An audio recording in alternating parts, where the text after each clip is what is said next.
هەموو جارێ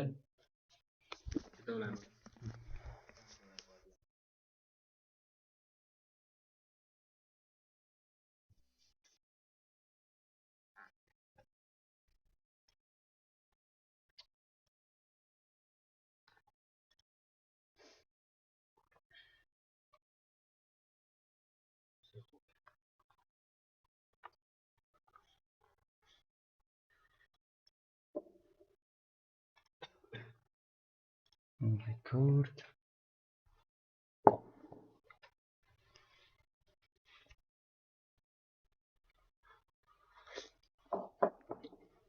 يجيك الو الو الو تواصل مظبوط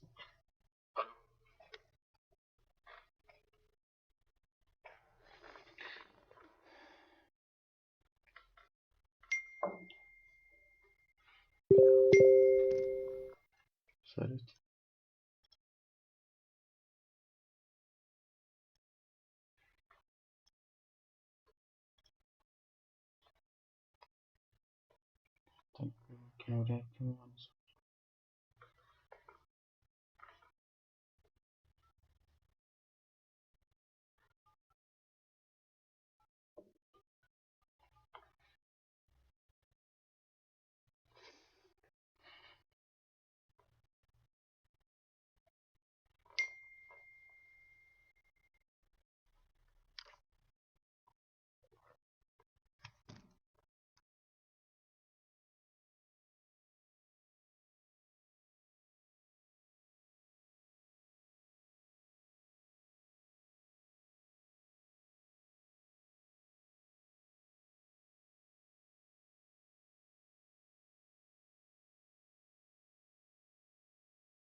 بخير بين كاك زار بخير بي كاك سعد بخير بي صوت ميسا كاك ليدر بخير بي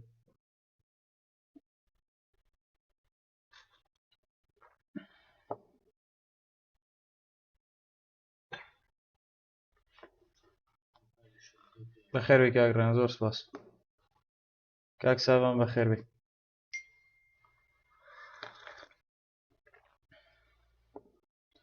برم لسيل قولم بيش هوالك درسم اوردر داكخام اصلا بيش هوال اوردر بوچی هی بوچی سيلت كردو او كارگا چيكا سيلت كردو دكتور كريم شريف قرستاني بخير بي كات فوريفر بخير بي سلاولة جوش كاك رامير بخير بي كاك عادل بخير بي سيريكا اسك پاشکەم یەکتر هەواڵێکمان هەیە سەعات 10 چارێکێکمانەوە 20 دقەیەکمانەوە هەواڵەکە لەسەر ڕێژەی سوودی بانکی ئەمریکایە ڤیدیۆکم تۆمار کرده و بەس بەهۆی هەنێ بابەت تەکنیکیوانە لە ڤیزجی پۆست نەکرابوو بابەتەکە لەسەر ئەوەی کە گرنگی ئەم هەواڵە چییە ئەم هەواڵە یەکەم جارێتی لە ساڵی نوێ لە ساڵی نوێ لە 2024 یەکەم دانیشتوی بانکی مەجلیسی بانکی فیدرالیە کە زۆربەی بانکەکان و بازرگانان و بازار بە شێوەیەکی گشتی چاوەڕێم هەواڵاکە بۆچی چونکە یەکەم دانیشتنی مەجلیسی بانکی فیدرالیە ئەوەی کە گرنگە لێرەیە ئەوە نییە کە ڕێژەی سوودی بانکی گۆڕانکاری بەسەرادەیە نا ئەوەی پێشبینیە کرێ وەکو خۆی مێنێتوانێ هیچ گۆڕانکاریەک ڕوونایە لەسەر ڕێژەی سوودی بانکی ئەو بۆ نایهێنێ لێرە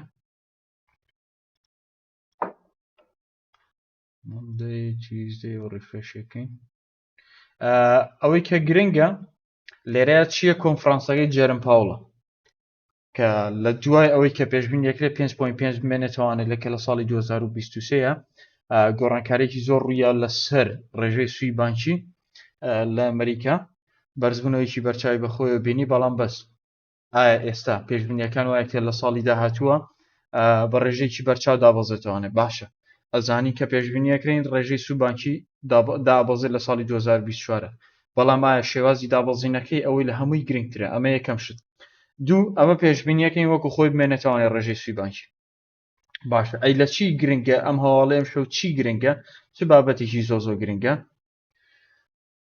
ئەوەی کە گرنگە کۆنفرانسەکەی جێرم پاوڵە لەکە عادەتەن لە کاتی ئەو هەواڵە بنەڕەتیانە فاندەمنتەڵ ئەنەلیستانەی کە ئەکرێ کۆنفرانسەکەی ئایا جێرم پاوڵ هەتاکو چەندێک باسی مستەقبەلەکە هەتاکو چەندێک باسی داهاتووەکە کە پلانیان چییە بۆ دابەزینی ڕێژەی سوی بانکی وە پلان و پرۆسەیان بۆ دابەزینی سوی بانکی لەلایەن بانکی فیدرالیەوانێ لە ئەمریکا پلانەکە چۆنە بێ دوو سیستەممان هەیە جاری پێشوو لە لایڤە باسمان کردوانە کە هارد لاندینە لەگەڵ سۆفت لاندینە هارد لاندین چییە بە شێوەیەکی کورد بۆی هەمووتان تێبگەن قورسی نەکەم لێتان وشەکە هارد لاندین ئەوەیە کاتێک کە تیارە ئەوەی کە ئەنیشێتوانێت زۆرێکمان بینیمانەکە نیشتنەوەیکی زۆر خراپەکە تارەکە زۆر بە خراپی ئەنیشێتەوانێ مستەڵەحەیە بەکارێت لەلایەن ئاووریناسەکانەوەنە کە بانکی فیدرالی بە شێوەیەکی زۆر سەریع بە شێوەیەکی بەرچاو ڕاستەوخۆی یەکسەر بتوانێت ئەو گاپە پڕکاتوانێت ڕێژەی سوی بانکی دابەزێنێت بۆ ئەو ڕێژەی کە خۆی ئەوێت بە شێوەیەکی سەریع ئەمە ئەگەر ئەمە ڕووبات کاریگەریەکان ڕاستەوخۆ زۆر بە سەریعی ڕوو ئەیە لەسەر چی لەسەر بازار بە شێوەیەکی گشتی لەسەر پشکەکان لەسەر دراوەکان بە بابەتی گشتی لەسەر ئابووری ئەمریکا ئەی باشە حاڵەتەکەی تر چییە حاڵەتەکەی تر ئەوەیە کە سۆفت لاندین بێ کە ئەمەش بۆ یەکەم جارکە و سۆفت لاندینە بانکی مرکزی ئەمریکا جێبەجێ کرد ساڵی 1970ەکان بوو لە سەردەمی سەرۆک ناوکەی بیرچۆنە سەرۆکێکا بوو کە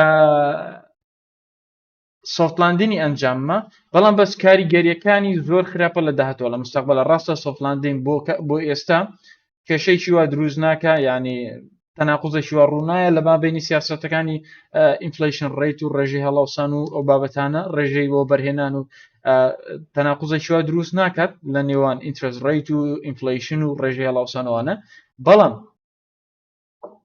سۆفت لاندین لە داهاتوو ئەم کێشانە دروستەکە هارد لاندین ڕاستەوخۆ یەکسەر کێشەکان دروستەکە بە بانکی مرکزی یەکسەر ڕاستەوخۆ بچێتە سەر بابەتی چاکسازی ئەبێت چاکسازی بکە بۆ بابەتانی کە هەیەی ئەو پێشبینەکانەوە وەکو خۆی بمێنێتوانێت بەڵام لە کۆنفرانسەکە ئەگەر باسی مستەقبەل بکە زۆر باسی داهاتوو بکە کە لە داهاتووە بڵێ لە جەلسەی داهاتووە پێمان وایە کە ڕێژەی هەڵاوسان مەسەلەن باشترە بێت و ئێمە ڕێژەی سوودی ڕاستەوخۆ دابەزێنین ئەو کاتە کاریگەرێکی زۆر لەسەر بازار دروستەکە و جوڵەیەکی زۆر لەسەر بازار دروستەکە ئاڕاستەی داهاتووی بازار دیارێکە ئێستا ببینن لە ئاڵتونە ماوەیەکی زۆرە لەم ناوچەیە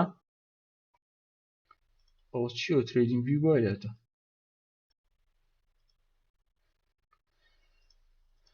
تایم فرێمەکان نبینم بەڵام وەسە ماوەیەکی زۆرە لەم ناوچەیە ئێمە ترێد دەکەین لە مابینی ساری 2013 بۆ 2000 تقریبا 48 لە ماوەی ئەم مانگەیە بەڵام ئەگەر لەم ساڵە ئەگەر یەکلایی بێتوانێ مانەمان مانای چیەکە یەکلاییە بێتوانێت بۆ داهاتوو مانای ئەوەیە ئاڕاستەکە ئەگرێت یاخود بێریشە بێ یاخود بوڵیشە بێ بەڵام بەس ئەویشەکەوێتەوە سەر ئەو قسانی کە جێرم پاوڵ باسێکە لە کۆنفرانسەکە ئەوە لە هەموو بابەتەکان گرنگترە ئێستا بۆ ئەم کاتە کە لی تێبگەین و بزانین جێرم پاوڵە چی تایبەت بەوانەی کە ئۆردەریان کردووە ئەوە لەسەر هەواڵەکە سعات دە تەنها خەبەرەی ڕێژی سوودەی بانکیەکە ئێلانەکرێت سعات دەونی کۆنفرانسەکەی جێرم پاوڵ دەست پێکات ئەوەی کە ئۆردەری کردووە سەیریکە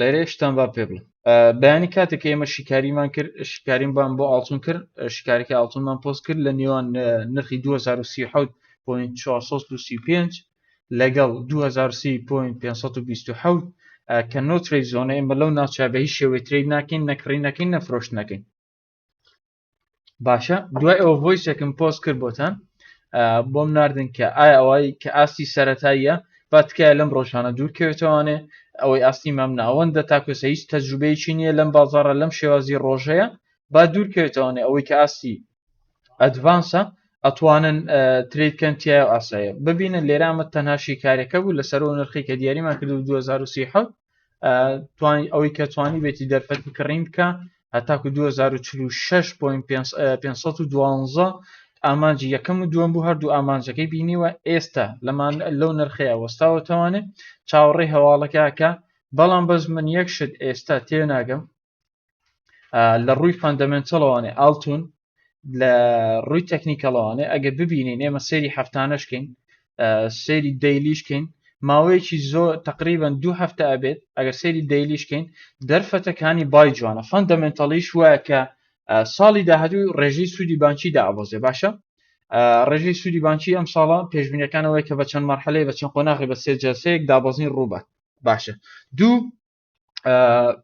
ناوچەی شەرقی ئەوسەد کە شەڕی حوسیەکان ئەمریکا و بریتانیا کە هێرشیان کردە سەر یەمەن شەڕی ئیسرائیل و غەزە فەندەمنتەڵیش ئەم هۆکارانە هەیە کە ئاڵتون ئەبێ ڕوو لە بەرزبوون بکە باشە ئێوە بۆچی بە دوای دەرفەتەکانی فرۆشت ناگەڕن تێناگەن یعنی ئەگە بشبینن زۆربەی ئۆردەرەکانی من لە ئاڵتونە بای بووە ئەم ماوەی پێشوو باشە بۆچی بە دوای دەرفەتی سێڵە گەڕن تەکنیکەڵیش ئەبینین کاندڵەکانی بۆڵیش لێرە هەتا تەنانەت سەریکێکە بە چاو زۆری شارزاش نەبی ئەگەر کاندڵەکان ببینی بۆڵیش دەرفەتەکانی بۆڵیش چەند بەهێزە و توانیوێتی چەندێک بەرزبوون تۆمارکە ئێستا تارگێتی تەنانەت دەیلیش ئەگەر ببینی گەشتووە 2055 بەڵام بەسەری ئێمە پێشبینیمانەکە لە شکارەکانە بڕۆ تەنها 2046 بێ نرخ ببینێ بۆچی بە دوای سێڵا گەڕان تێنەگەشتم ئێستا لێرە سە فەندەمنتەڵ و تێکنیکەڵیش ئاڵتون ئەڵێ دەرفەتی هینم هەیە دەرفەتی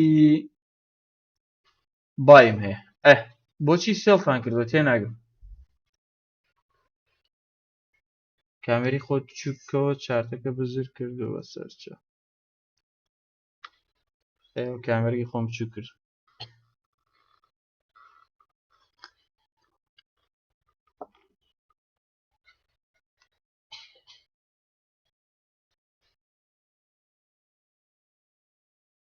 مامۆستا لەمیتدم داناوە لە 2042 باشە لەمیتد بۆچی داناوە بۆ سێڵ سەریکەن ئەوەگەرەوەی سەرەتایە بە هیچ ئۆردەر ناکە ئێساوتان و تاو دانیشتم من هیچ ئۆردەرێکم نییە ڕۆیژ ئۆردەرم نەکردن نەبای نەسێڵ ینی بۆچی ئۆردەرەکەن ریسکە پرۆبڵتیەکان هەمووی 50/50 پێشبینی تۆ کڕینەیان فرۆشتنە وەکو پێشبینی تەکنیکەڵی فەندەمنتەڵی پێم ئێستا بۆم شیکردنەوانێ هەردووکی ئەم ساڵتوانی شیکاری بیتکۆین بکەیت شیکاری بیتکۆین شیکاری بیتکۆین ئەم شەو نە ئۆکەی بۆ ڕۆژی چەند شەم یەکشەمە بکردن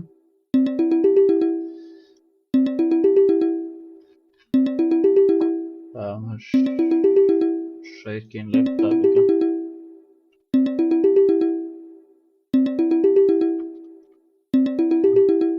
کاک ئەحمەد لەکوێ بتوانم ئاگاداری ئەو هەواڵانە بم کە دەربارەی دراوەکان هەیە دەربارەی دراوەکانەوتانە فۆریکس فاکتۆری.com لێ توانی سەیری هەموو هەواڵەکانکەی بەس نازانم لێرە ئێستا بۆچی ئەوەی لێت نازانم بۆچی هیچ ناکە پێشبینی تۆ کڕینیان فرۆشتنە سەریکەن ئاڵتون وەکوتم پێشبینیەکان چییە بۆ ئاڵتون تەکنیکەڵی ئەگەر سێر بکەین دەرفەتەکانی کڕین لە ماوەی چەند ڕۆژەی پێشوە دەرفەتەکانی کڕین زۆر جوانتر بوون لە فرۆشتن فرۆشتنەکان تەنها کۆڕێکشن بوو تەنها کۆڕێکشن بۆ ببینە فرۆشتنەکانمان سێڵەکانمان تەنها کۆڕێکشن بوو لێرە کاندڵی بۆلیشەکانمان چەند بەهێز بوو تەنها کاندڵی دوێنێ نەبوو ڕیجێکتی کردوانە ئەوانی کە دەرفەتی فرۆشت کڕینیان نەبوو لێرە ئەمڕۆ دەرفەتی کڕینیان بۆ دروست بیوانێ وە گەشتە ڕێزیستی داهاتوش بە هەمان شێوە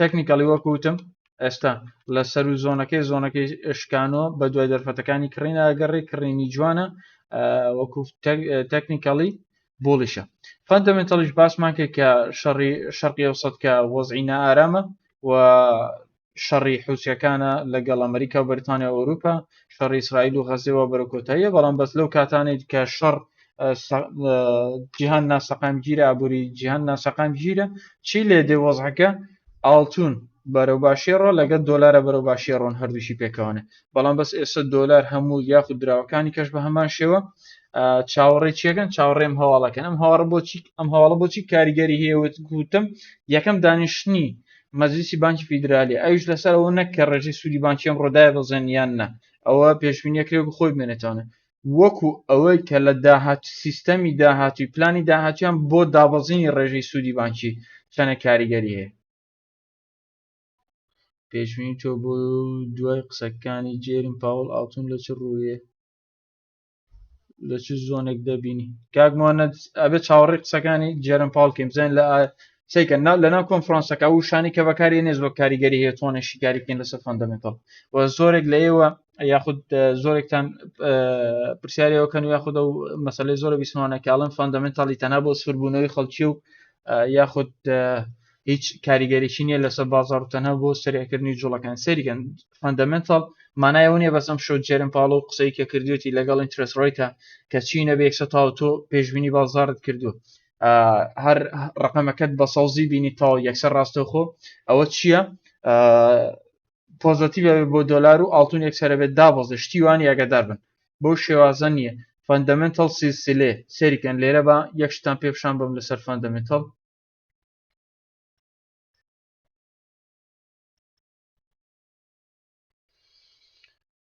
یەکشتام پیشان بە کۆنێ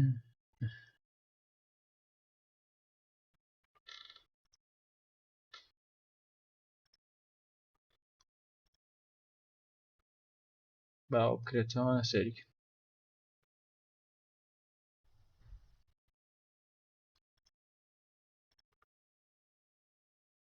ئەوا بینن سەریکن ئەوە تەنها بۆ بیگینەر و ئینتەرمیدیێت و ئەدڤانسە سەری و مۆدەڵانەکەن چەند کۆرسە ئەو بەس تەنها بۆی تێبگەی لە فەندەمنتال لە فۆرکس و لە ستۆکەکانە بۆی بتوانانی شیکاری فەندەمنتالی وەک باشە تۆ ئەگەر بێ بەس ڕقەمێ بینی سەوز بێ خۆت سوور بیتە بزانی پۆزتیڤ یان نەگەتیڤە نەخێشتی وانی ناتوانانی شیکاری فەندەمنتالی بۆ شێوە ئاسانە بیکی کە تۆ بیر لەکەیتوانە سەریکە تەنها مۆدڵ یەکەم لە 4 دەرسا پێک هاتووە ئەنجا باسچێکی وەسە فەندەمنتال ئەنالیسیس دەگۆڵ ئۆف فەندەمنتال ئەنالیسیس فەندەمنتال ئەنالیسیس بەرامبەر بە تەکنیکال ڕۆڵی فەندەمنتال ئەنالیسیس لە ترێدینە forex trading fundamental currency pairs and their dynamics how global economic events affect forex the influence of central bank on forex تۆ نازانی کاش یاخود نەقدەکە نەقدی بانکی مرکزی چۆنی شەکە ئەسێکسە بتوانانی شیکاری بۆ فەندەمنتالکەی زۆر زەحمەتە ئاگدار من چەمە شتێک نییە فەندەمنتال بتوانی بە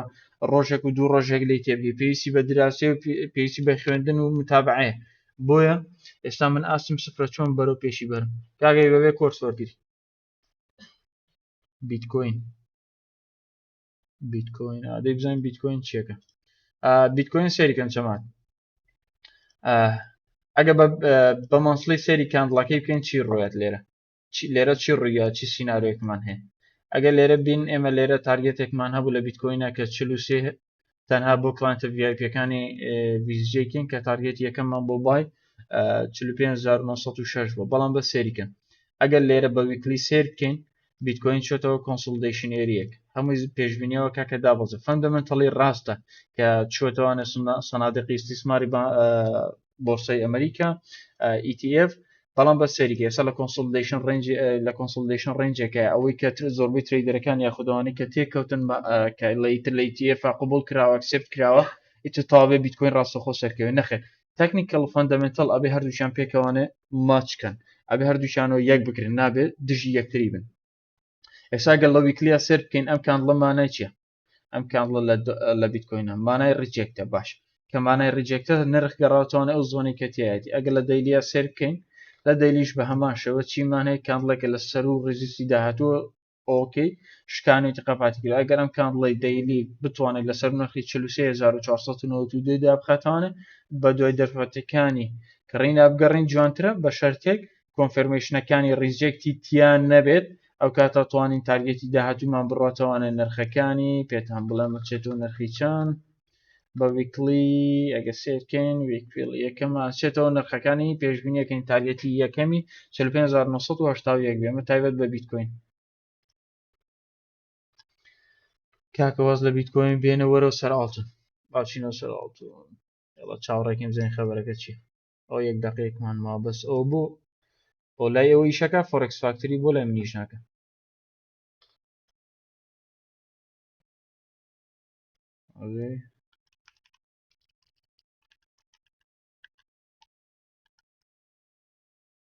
فۆرکس فاکتری لەیش کەوتووە باچینە سەری ئینڤستی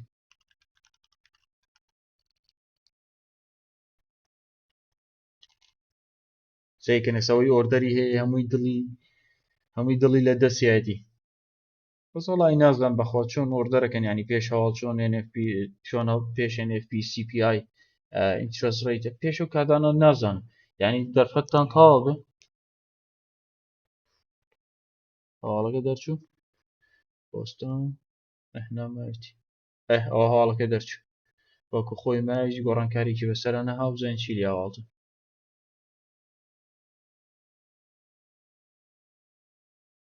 هاڵتوونی دابەزە هێنایە 2030 بینی یەکان بڵێ بزانین 1 منتە 1 منت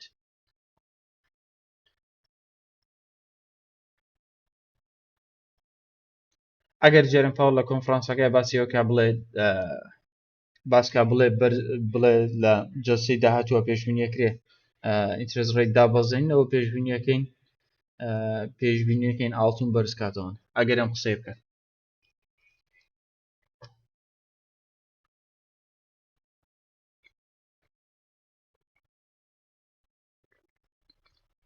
کلاسیکۆ بۆرە هەر بۆ ئەمریکا ئەکیدە و یاری هەرەوێ ئەمریکای باتەوە نازداک برم نازداک چێتی کۆرسەکانی فێربوون لە چێ دەسەکەی بزانە چێت بەد لە کۆرسی چێت بەد لە بڕۆ بزانە پرسیارکە ئەو کەسی کە حەزەکەی کۆرسی لاوەرگری پرسیار لێکە بزانە زۆربیان کۆرسیان هەیە دەرەکەن من 20 لۆتم کردو سێڵ ئێستا تاوتۆ بووی بە ملیۆنەر کاکدارکۆ بۆ بە ملیۆنەر چەپڵێەوە کاکدارکۆ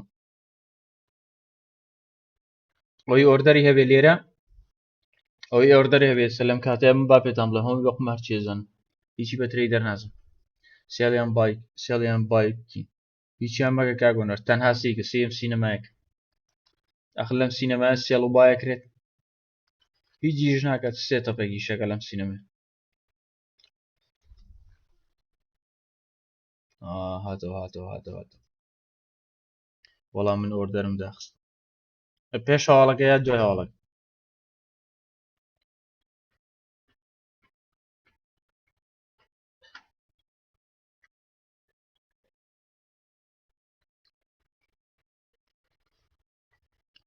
سۆز میران VCG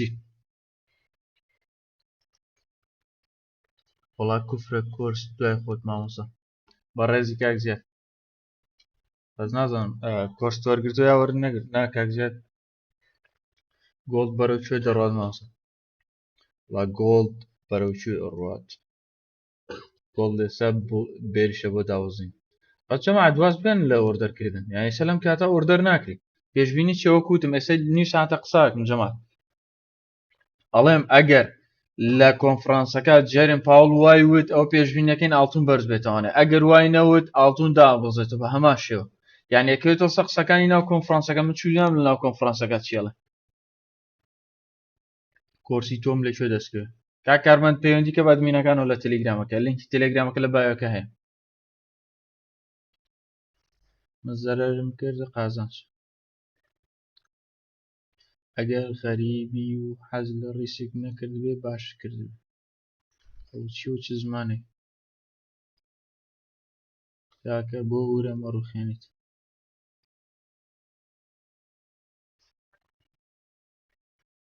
کەس ورەی نەڕوخانی کاکدارکەوە نیە ئەڵێن کاکە تۆ 20 لۆت سێڵ کردو ئێستا پاو ملیۆنەری هاوڵ چۆ سەرەوەن کاکەوە ئێستا سێڵی کردو لە زەررێ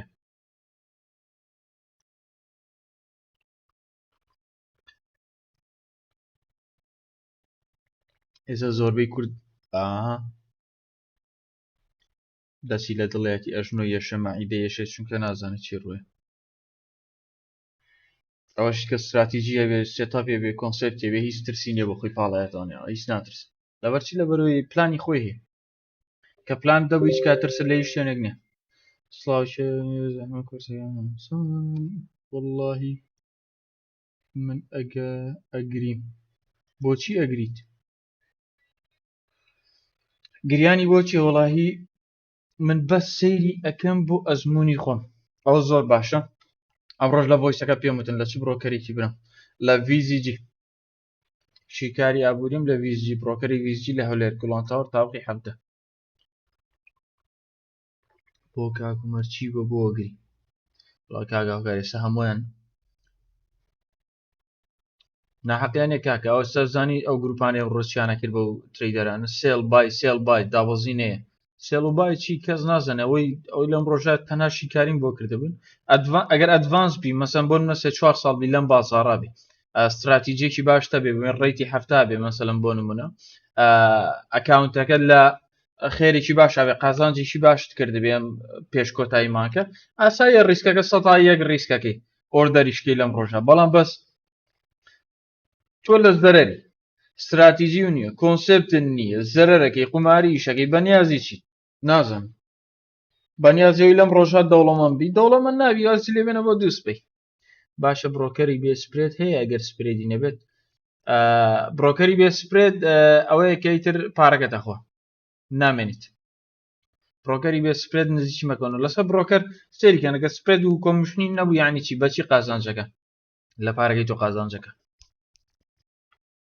ئاگاتان لێوێ هەموو ڕۆژێک هەواڵ هەیە نا هەموو ڕۆژێک نییە کاگرام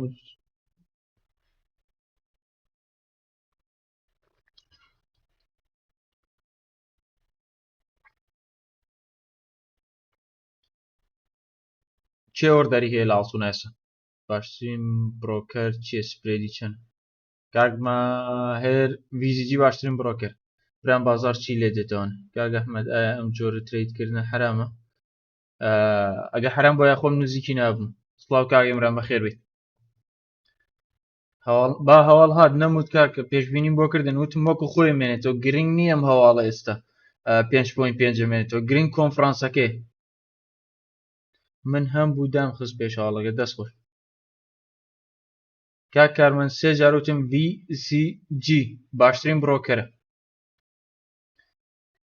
خوددان خێری کارێکی زۆر جوان کردو باشترین بڕۆکەر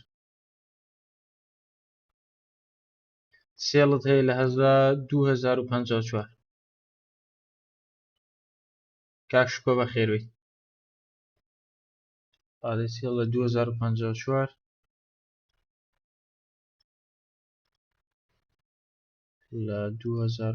لە 2054 بۆچی سێڵت کردو ڕدەی زۆر بەرز بۆتەوانە بۆیە سێڵت کردووە مامۆستا ئەوانە دەڵێن سێڵ و بای بکەن لەم کاتەیە بە زەرەر یەک عیلمیان پێ نییە بەڕاستی جەنابەت باشترینی زۆر سپاس کاگوت سەیریکەن سێڵ و بایکردن لەم ڕۆژان پێم وتن لە بەیانی و پێتان لەم فۆیستان بۆ نێرم ئەوەی سەرەتایە با هەر تەنها متابعەکە فێر بێ لە ڕۆژەکە چونکە چی ئەم ڕۆژانە ڕۆژی تایبەتن لە بازاڕەکە لەم ڕۆژانایتە هیچ شتێک جێگلای نییە دیار نییە ئەگە من بێم کاکە خۆم بڵم کاکە وەڵام من شارزام و زۆر زەخم و ئەزانم پێشبینیەکەم وای لێ دێ من پێتەڵم هەموو نهێنیەکە لە کۆنفرانسەکەی جێرم پاوڵا ئێستا ئەوەی شارەزا بێ لە فەندەمنتەڵە تەنها چییە شارزاگە لە هینەکەی جێرم پاوڵایە ئەویکە شتێکی وانە ئاگدار بن جا ئەوەی کە پێتان لە بایوسێڵ و هیچ شتێک دیار نییە ینی هەمووی لە قسەی لە خۆیەوە کات هەمووی قسە لە خۆیەوە کات فەندەمنتەڵ کاکە سەوز و سوورە و نازام چی وای لێ و فەندەمنتەڵ کاکە GDP CPI ئەم سێکتەری فەرمانبەران سێکتەری وەبەرهێنانە سێکتەری خزمەتگوزاریەکان ئەمانە هەمووی کاریگەری سنجیرن و پێکەوە بەسران بە ئابوووریەکەونێ ئابووری وەکو پێم وتن یان شتێک نییە تەنها ڕقەمە بینی سەوز بێ یا سوور بێتەوە تۆیتە شارەزایتە هەنە تریدەر هەیە هەر شارەزای نییە لە فەندەمنتەڵ ئاساییە کە شارەزایت نەبێ ئەو کاتە ئەوان چیەکەن ئێستا تریدەرانی کە لە ئەوروپان شارەزاییان نیە لە فەندەمنتەڵە ڕاوێش وەرەگرن لەو تریدەرانە لەو ئابووری ناسانەی کە شارەزاییان هەیە لە فەندەمنتەڵە ئەمە زۆر ئاساییە تۆ بڵێ کاکە من هیچ بە هیچ شێوەیە حەزم لە فەندەمنتەڵ نییە و نزیکی نابمەوانێ ئەڵێ چی ئەڵێ نەفرێک ئەدۆزمەوانێ من تەنها ڕاوێژی لێوەرەگرم لە فەندەمنتەڵە ئەوە شتێکی زۆر بەسیتە بەڵام بەس بێ بڵێ ئەیزانم و ناشی زانی ترە و کاتە نەفامیەکە لەوێ دەرەکێت پێشبینی چییە کاگەمە کاک پێشاوێسە وت لە 1940 بایت هەیە بۆچی بایت کردێتەوە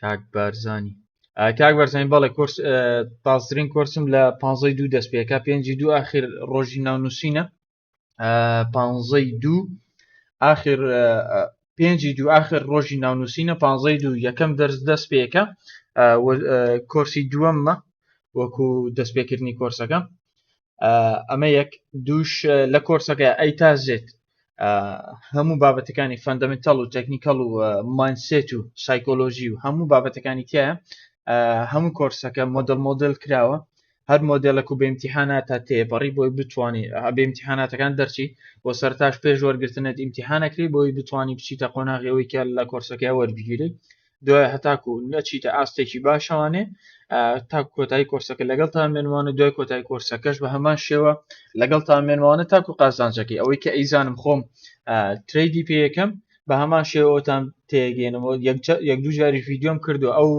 چەناڵی ئەو کۆمیتەی تەڵەبەکانی تێ بە هیچ شێوەیەک من تەنانەت ئەگەر قوتابی VVIPش بێ لە لام بە هیچ شێوەیەک پێی ناڵێن بای یاخود سێڵ پێی ناڵێن بای یاخود سێڵ چونکە هەمان ماینسێتی من وەرەگری هەمان شێوازی من ئیشەکە ڤیددیۆشم بۆ کردوون بۆم داناون کە خۆیان هەمان ئۆردەری منەکەنەوەنێ هەمان ستۆپی من دانێن هەمان خێری منەکەن بەبێەوەی بە یەکتریش بوون جەماعەت کۆرسەکە وەکووتم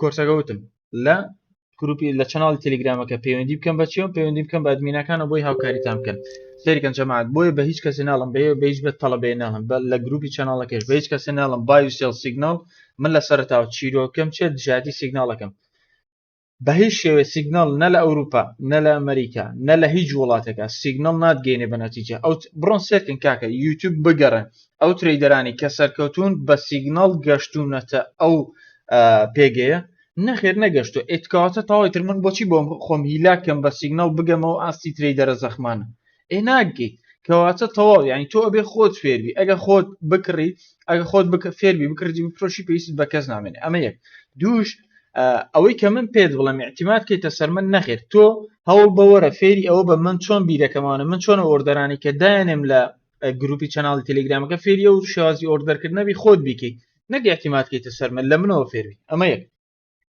دوو لەسەر ئەوەی کە ئەوانەی دەرەوە چۆن گەشتونەتەوە قۆناغی ئاوە سەرکەوتوو بن باشە ئەو قۆناغی ئاوە سەرکەوتوو بن خۆیان فێر بوون خۆیان توانیانە بگەن بۆ واستە نەگەشتنێتی بەیانیش ڤیددیۆکەم حازرە باین لە سوۆشیال میدیا بڵاوێکینەوەنە چیرۆشی منیش چیە وەکو هەستە سەرەتای لە سەرەتای دەستپێکردمانە لە سوۆشیال میدیا چیرۆکی من چێت دژایەتی کردنی زەرەرە بە هیچ شێوەی حەز ناکەم لێ زەرەرکەن $1 بڕۆ قازانج ئاساییە بەلامەوانە نیکەن با پێتان بڵم ترێدەرێ بێتە ناو بازاڕەکە 6 مانگ بمێنێتوانێ قازانج نەکە بەلام و ئاساییە بەڵام یەک هەفتە بمێنێتوانێ زەرەرکە ئەوەم پێ ناخۆشە بۆچی 6 مانگ بمێنێتەوە قازانج نەکە بەلام و ئاساییە چونکە هەر قازانجەکەیت بەڵام بەس گرنگەوەی زەرەر نەکەیت و لە بازاڕەکەی بمێنیتوانێ واضحە کە لە بازاڕەکە مایتوانێ ئۆڕێدی تۆ گەیتە مستەوایکی باشتر و باشتر و تاکو دوای توانی قازانج بکەیت سایکڵی بازاڕش چییە زەرەر یاخود ئەتوانین بڵێت زەرەر و قازانج سەرەتا ئەگەرەوەی سەرەتا قازانجکە دوایچێتە زەرەر دوایچێتەوە قازانج دوایچێتەوە برێک ئیڤن لە دوای برێک ئیڤنەوە چێتە ئاستێکی بەرزتر و چێتەوە قازانج سەیرکەم جەمان من پارەدان بە ترێدەر ئیندیکەیتەر سیگناڵ بە نەفرێ بڵێ بکڕی یا بفرۆش ئەمانە هەمووی غەڵەت هیچی ڕاست و دروست نیم ڤیددیۆی بەیانیش بە هەمان شێوە سەیرکەم ڤیددیۆی بەیانیشم لەسەر یەکێکە لەو پڕۆڤاگەندە و فرتوفێڵانەیە کە لە بازاڕەکە هەیە زۆرە لە ڤیددیۆکانم هەمووی لەسەر ئەوانەیە کە ئەو فرتوفێڵانی کە لە بازاڕە هەیە لە خەڵکیەکەن پارەی خەڵکی کاکە 3 دەفتەر بێنە خەمن نەبێ بەیانیە بێ بە 6 دەفتەر کاکە ئەزانین بۆچی منەوانشتان پێڵم چونکە هەمووی خۆم پێ تێپەڕیم خۆشم پارەما بە خەڵکی پارەکەم سفر وەتوانێ خۆشم سیگناڵم وەرگرتووە سفر بوومەتەوانێ وازحە ئیندیکەیتەرم بەکارێنەوە هیچ سوودی نەبووە نەگەشتم بە هیچ نەگەشتم بە هیچ شتێک کەواتە ینی چاوەڕێچێک ئەنجا ئەبێ وەقلێتەش وەقلێتەی کە زۆرە ئێمە لە ترێدەرە کوردەکان ئەمانە توازانی من ئەو استراتیژی و کۆنسپتەوە و هیلاکی مادووبوونە بە بەلاش و بە ماوەی چەند 1-2 دقەیە پێی گەشتم نەخێر نزیکی 2 ساڵەیە من خەریکم تاکو گەشتم بەم سێتەپە پارەی باشم تیاسەرف کردووە کۆرسم کڕیوە لە دەرەوە بەشداری کۆرسم کردووە شەونەخۆنی بە دیار دانیشتنی ڤیددیۆ هەبوو جاروا بە 200 جار سێرم کردو باشە 200 جار سێرم کردووەتەوانێ تاکو بەس لی تێبگەم مانای چییە من لەویا چۆنە بێ داخلی ئۆردەرێ بکەم تۆش بێ بە هەمان شێو ینی تەنها سیگنال و ئەوانە هیچ سووتان پێ ناگەینی هەر سەفرتانی کاکە نەفرە بێن بڵێ کاکەم بە سیگنال دەوڵەمە بم ئەو کاتە منیش داکەس سیگنال بەکارێن و واز لە ئیشەکەی خۆمێنم ئەو ئۆردەرانەشی کە دایانێم خۆم زۆریشان پێیان سەیرەڵەن کاکە تۆ شیکارەکەی خۆت ئۆردەرەکەم بۆ ناکەی کاکە من خۆم ئۆردەرەکە سێتەپی خۆمی نەیە بەڵام بە سێتەپی نەفرێکی تریا کە بە استراتیجێکی ئیشەکە ئاساییە پلانی خۆمە لە کاتی خۆم لایەوە ئەو ئۆردەرەی کەیکەم بۆ ئەوەشی پۆستەکەم بەڵام کاکە منە ئۆردەرم کردووە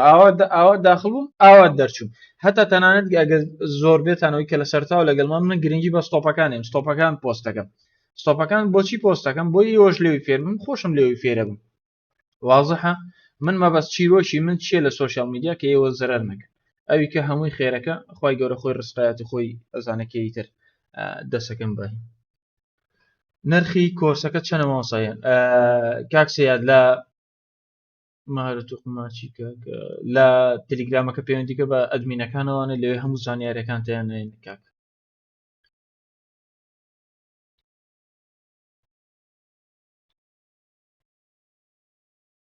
تازە داخل بوومە ببوورە کاک پێشەوە سێریکەن چاوەڕێی کۆنفرانسەکە بکەن لە قسەکانی ناو کۆنفرانسەکەی جێرم پاوڵ یەک لای یەکاتەوانێ عینەکان چێ بزانین لایڤی جێرم پاوڵێنێت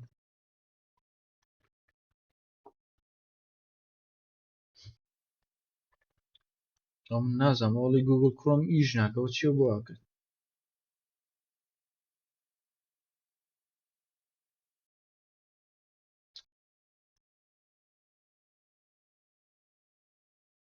کاکسەیوان بەخێر بیت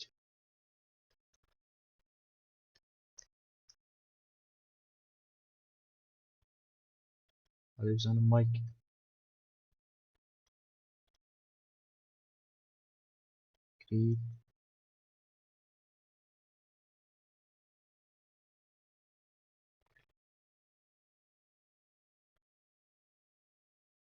بۆچی ئەو بۆ کەینەکەم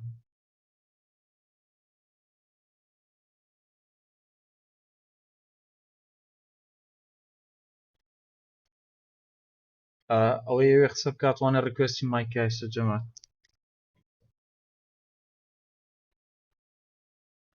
تاکۆ گوگل کرۆمەکە چاک ئاڵتون 2045 گوگل کرۆمە چاکەم لایڤەکەی جێرم پاڵ بین لەسەر خەت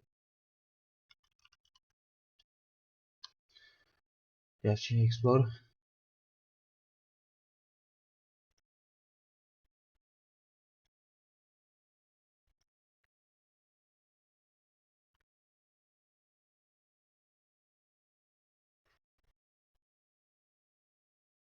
کۆ ئینڤایتەکان لەکوێ دێ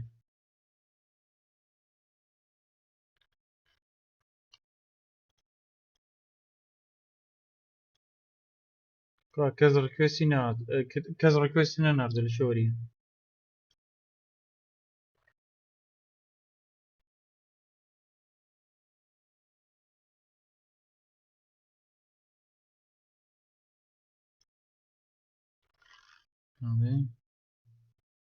کەس ڕکوێستی نەکرد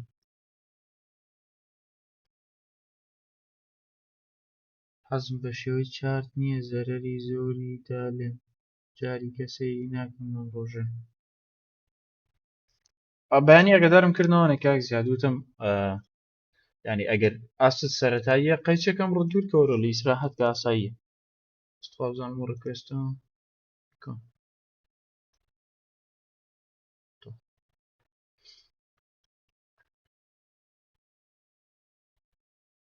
گوگل کرۆمەکەم چاک نامەگەل لە هینەوەی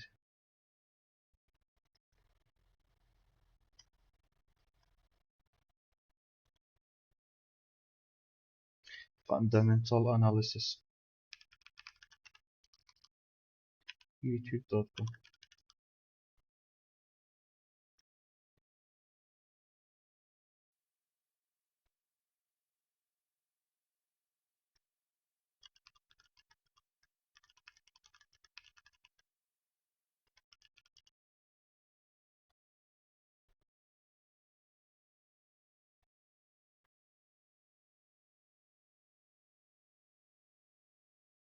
Puzzled by hard hats in the server room?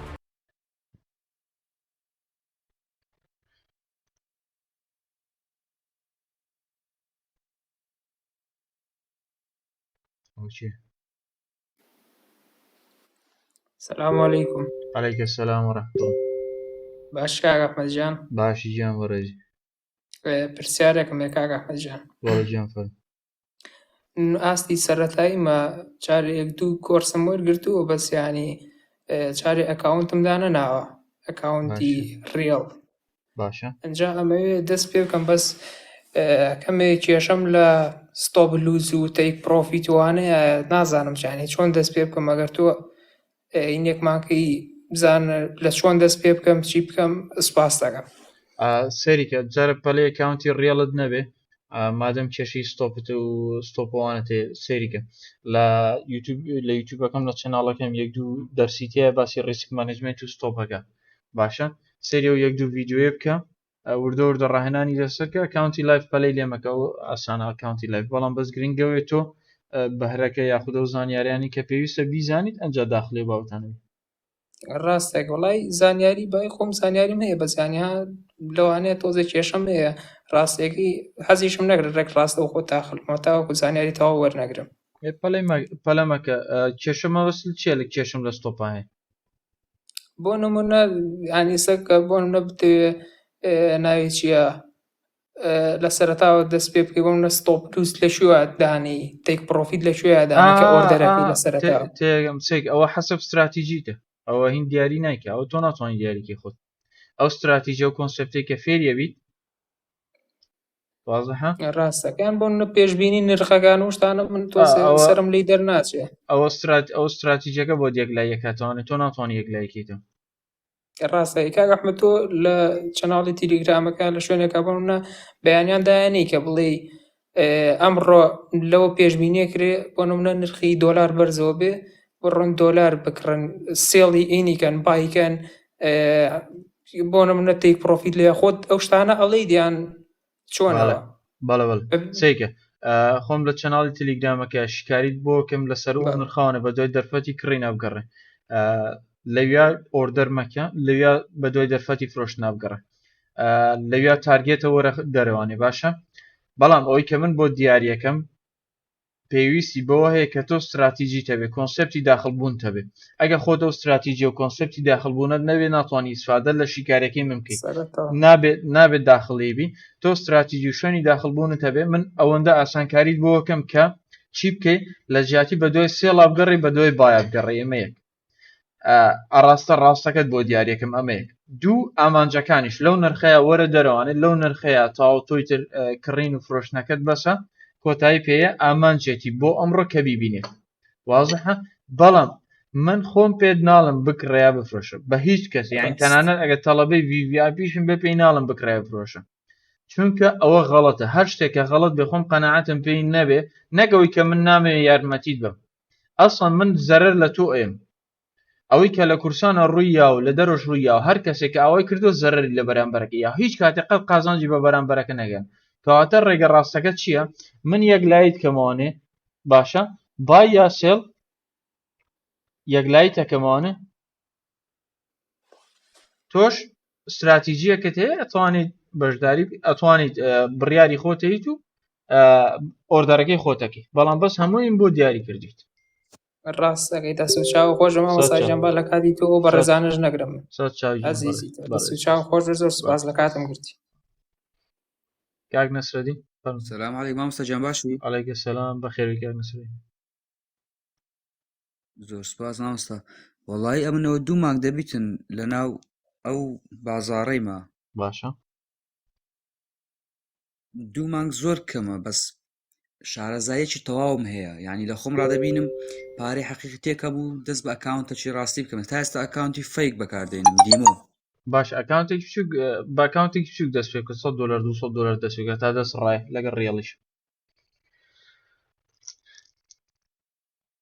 تەمام زۆر باشە وڵای زار لە بۆەوەندە بوو یعنی لە هەواڵەکان مەسەن دەزام چ کاتێک بازار باشە چ کاتێک یعنی تاو لە هەموو شتەشی لە خۆم زۆر گرنگە یعنی بەردەوام بە لە فێربوون ماڵە تاڵیتر من فێر بوو بەردەوام بە ڕۆژانەش فێر بەشتی تازە ئەکاونتێکی بچووک $200 دەست پێکە $300 دەست پێ بکە ئەگەر توانیت ئەکاونتە $300 لە مای مانجێکە بکەی بە $500 یاخود $300 بتوانین بکەی بە $400 ئەو کاتە چی بکە ئەو کاتە ئەکاونتەکەت بەرزکەرەوانێ پارەی زیاتر داخل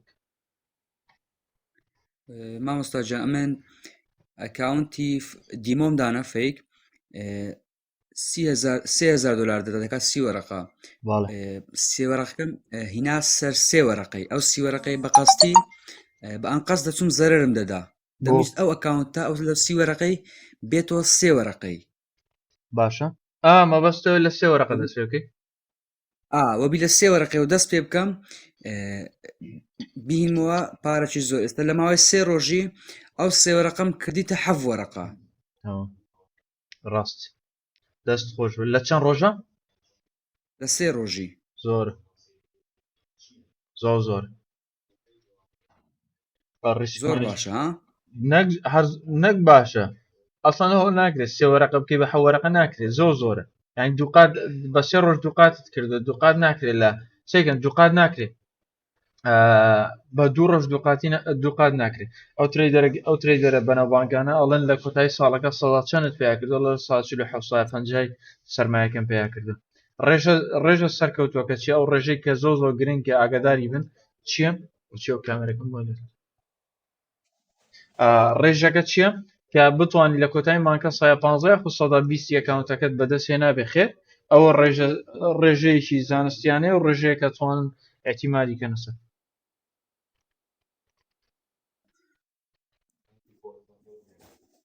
ئەوجە باشتر دەبم برین دووقاتە مامۆستا لە ماوەی چەندی لە ماوەی سێ ڕۆژ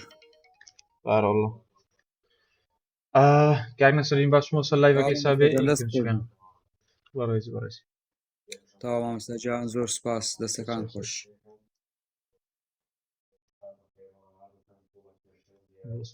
بە ئەو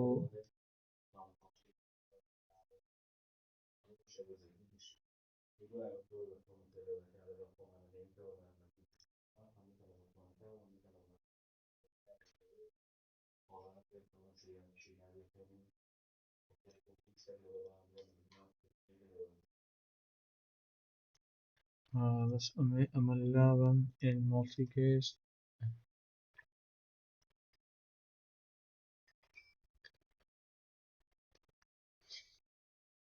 باش size بس زين شي من الله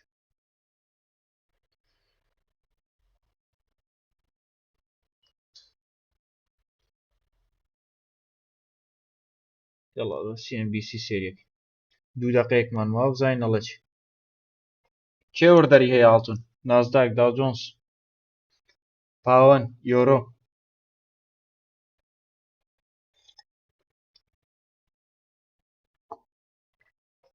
سێ دقەی ماوە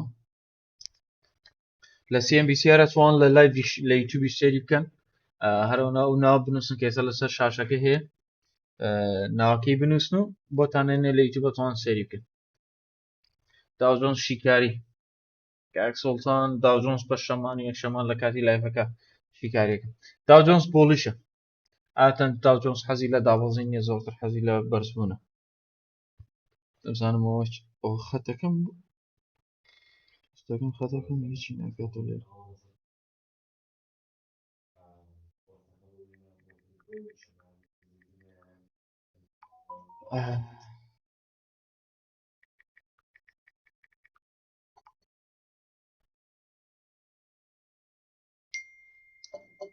کاگرام منەڵم ڕۆژەکە هەواڵ نەبێ ڕۆژەکار ئۆردەرمەکە کاگرامەڵە پێش هەواڵیان دوای هەواڵ ئەم هەواڵە کاریگەریە لەسەر دۆلاری ئوسترالی بەڵێ دۆلار بۆچی کاریگەری هەیە لەسەر دۆلاری ئوسترالی لەبەرەوەی بەرامبەر بە چییە لە بەرامبەر بە دۆلاری ئەمریکیە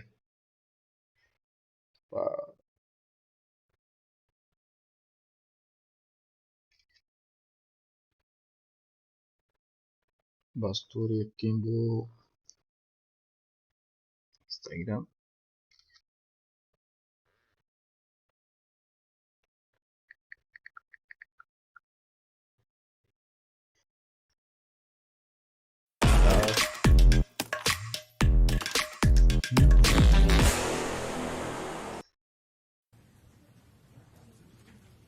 ئێستا ها دەجاتی جێرم پاڵ قسەتان بۆ بکەم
پێشەی پاڵ قسە بکە سێریکە ئەوە شانتەم گروپی تەڵەبەکانە بەخۆیان ئۆردەرەکەن بەبێ بە یەکتری بڵێن بای یاسەب ئەوەی خۆی ئۆردەرەکە ئەوە پاڵەوە بەلەوی سێری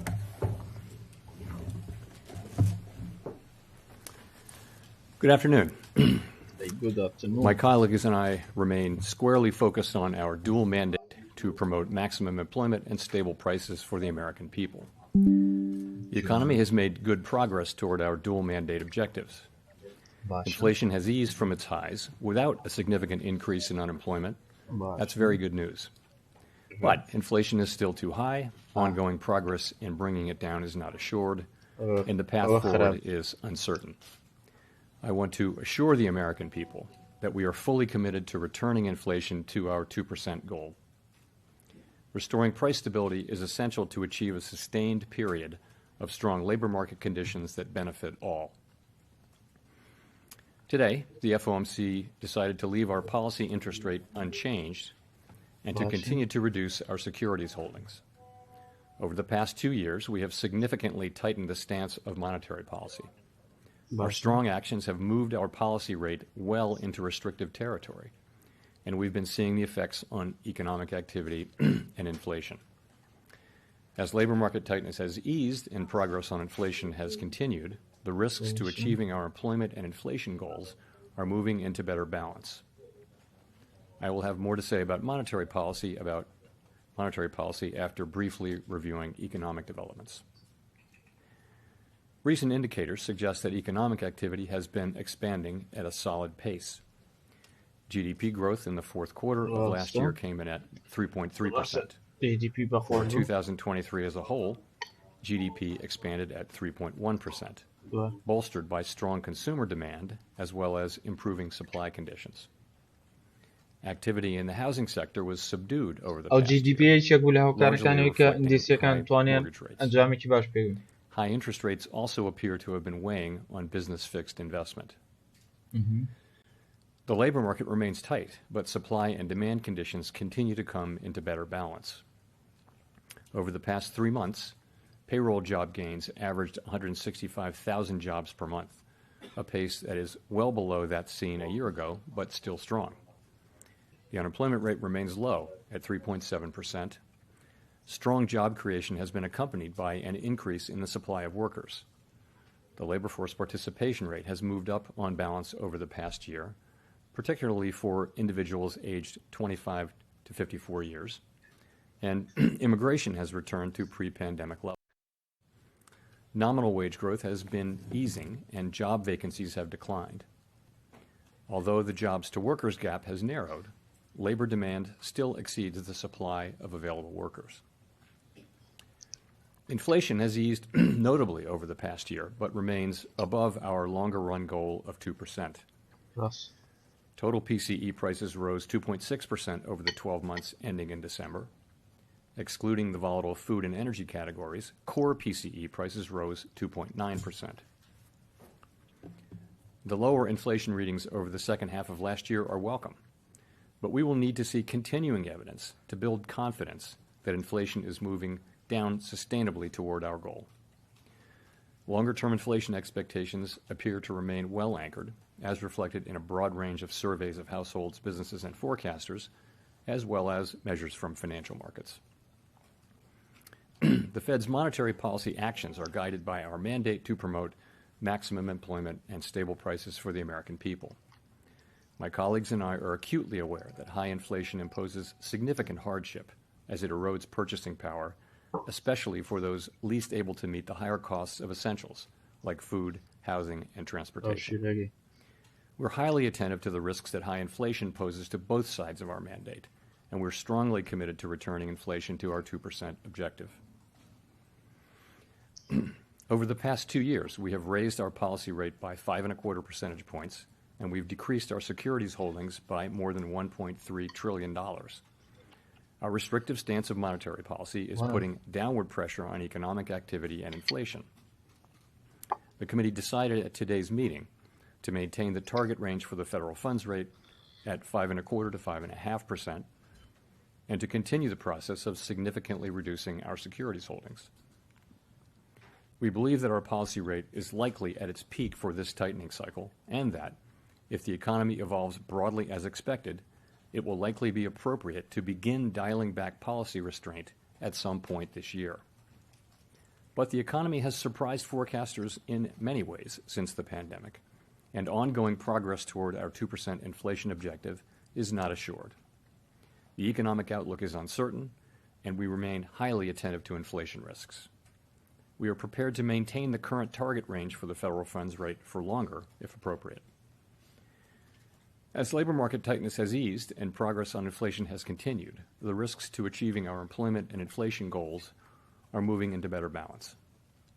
We know that reducing policy restraint too soon or too much could result in a reversal of the progress we've seen on inflation and ultimately require even tighter policy to get inflation back to 2%.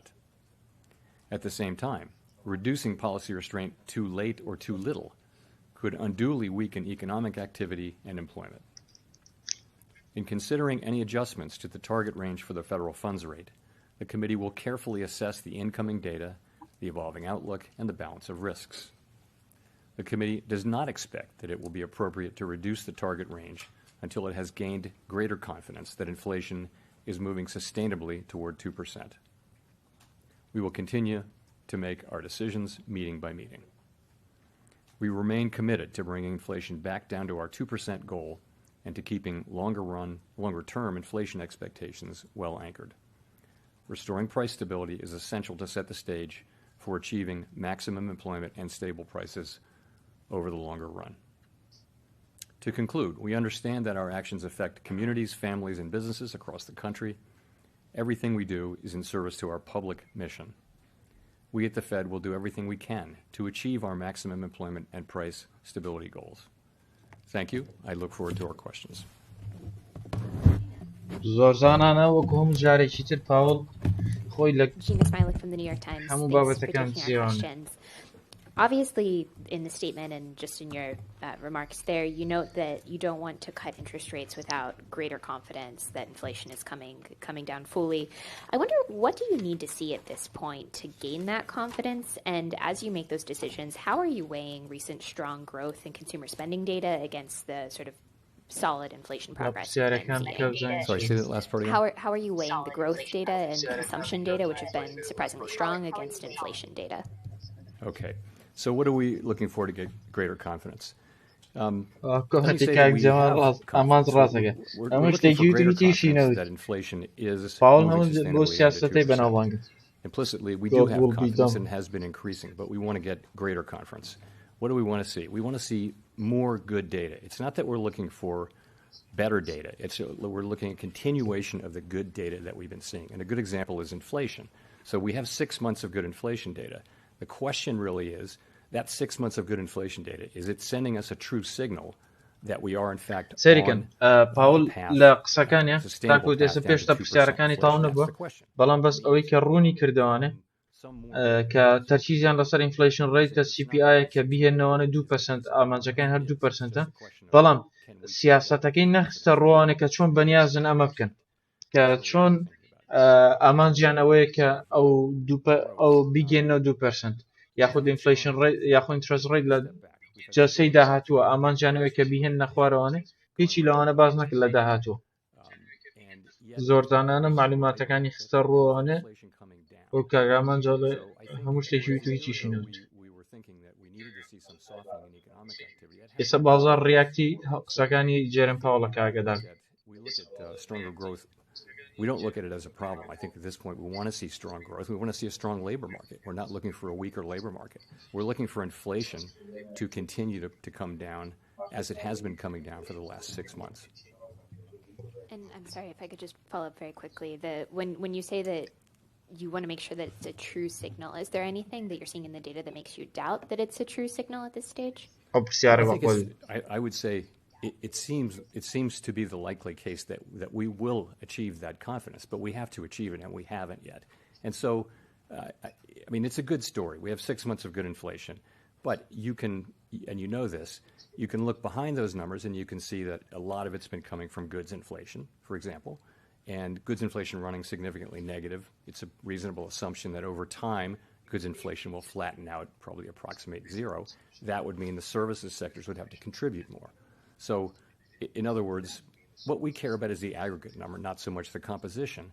But we just need to see more. That's where we are as a committee. We need to see more evidence that sort of confirms what we think we're seeing and that tells us that we are on, gives us confidence that we're on a path to a sustainable path down to 2% inflation.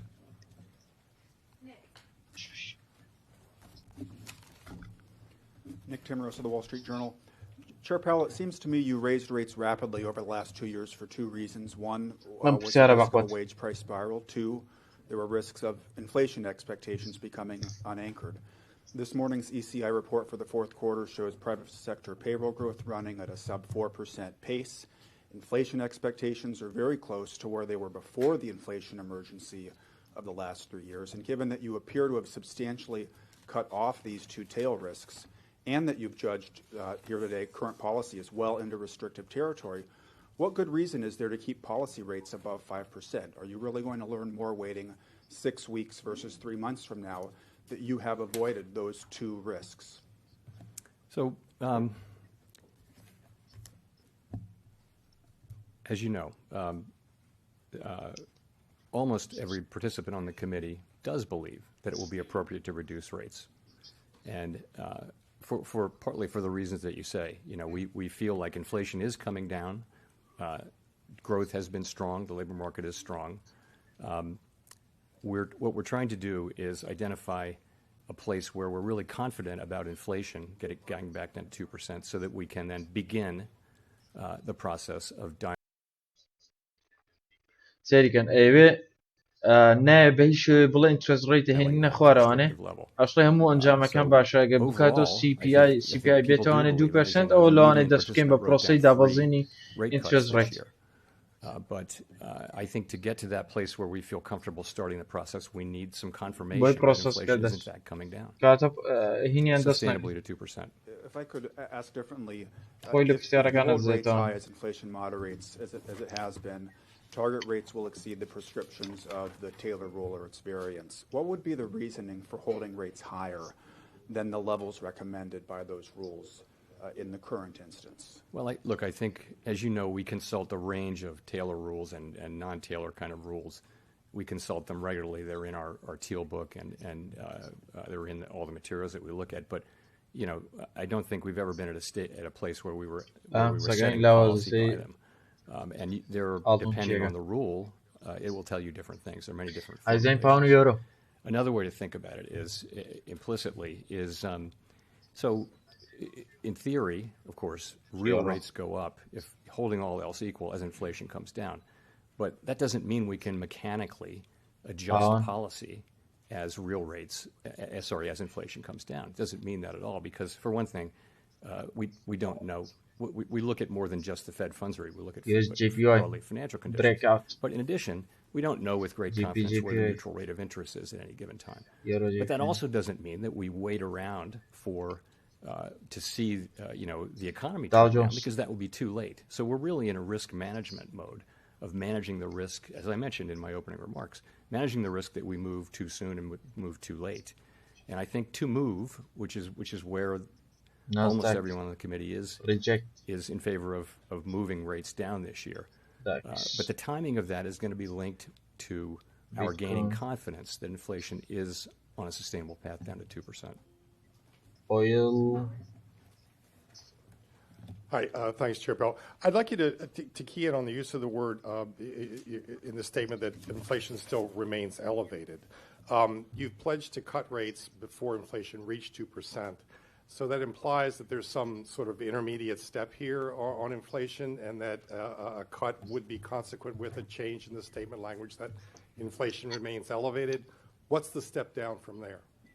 Yeah, I don't know that we've worked out the particular statement language and that kind of thing. I would just say, if you look at where 12-month inflation is, and it's still well above core is 2.9%, for example, 12 months, which is way down from where it was.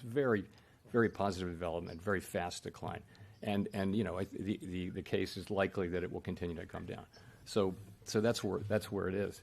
but we're wanting to see, more data. So if I could follow up on that, the statement allows that you want greater confidence on inflation falling before you cut, but it doesn't mention the other side of the mandate. Would a slide in employment also bring you to the point of cutting rates? Yes. So let me say that we're not looking for that. It's not something we're looking for. But yes, if you think about, in the base case, the economy is performing well. The labor market remains strong. If we saw an unexpected weakening certainly in the labor market, that would certainly weigh on cutting sooner. Absolutely. And if we saw inflation being stickier or higher or those sorts of things would argue for moving later. In the base case, though, where the economy is healthy and we have ongoing growth, solid growth, we have a strong labor market, we have inflation coming down, that's what people are writing their SEP around. And in that case, what we're saying is, based on that, we think we can and should take advantage of that and be careful as we approach that question of when to begin to dial back restriction.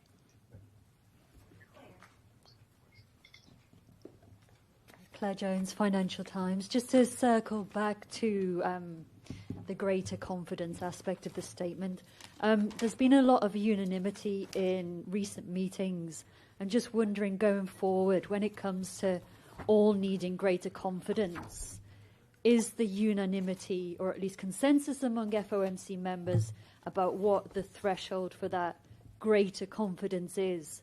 And if not, could you maybe tell us a little bit about the discussion today on, what the variations between FOMC members was on what constitutes enough confidence to cut rates, and also if there was any variation on how quickly that greater confidence threshold could be reached. Thank you. We're not really at that stage. There was no proposal to cut rates. Some people did, talk about their view of the rate path. I would point you to the SEP as good evidence of where people are, although it is one cycle later. So, we're not at a place of really working out those kinds of details because we weren't actively considering moving the federal funds rate down. I will say there is a wide disparity, a healthy disparity of views, and you see that in public statements, in the minutes and the transcripts when they're released every 5 years. So we do have a healthy set of differences, and I think that's actually essential for making good policy. We're also able to reach agreement generally because we listen to each other, we compromise, and even though not everybody loves what we do, they're able to, for the most part, able to join in. To me, that's a well-functioning public institution.